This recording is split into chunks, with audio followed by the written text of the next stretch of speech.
Shortly after Korea's liberation, the Ukishima Maru, carrying Korean victims of Japan's wartime forced labor from Japan to Busan, exploded and sank. 80 years on, the exact scale of the tragedy is still unknown. The government says it aims to determine the number of passengers by the end of this year.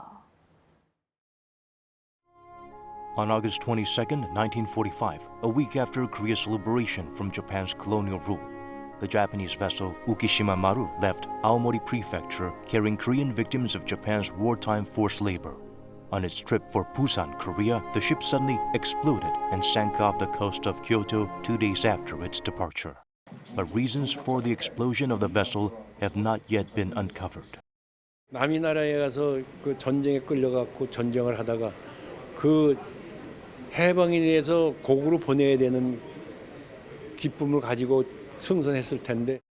In 1950, the Japanese government officially announced that the ship had 3,735 people aboard. And it's presumed 524 Korean people aboard have died in the incident, and it was known that there were no materials left to identify their personal information.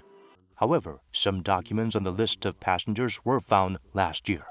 The Foreign Ministry received 75 materials from the Japanese government on 3 occasions. After 4 months of analysis, 18,301 passengers were identified, but the full list of passengers have not yet been determined. 창시 개명된 이분들이 과연 한국인들의 어떤 이름하고 1대1로 대응되느냐 이거를 찾는 작업도 대단히 앞으로 큰 문제다. The government says that the exact number of passengers will be confirmed by late this year.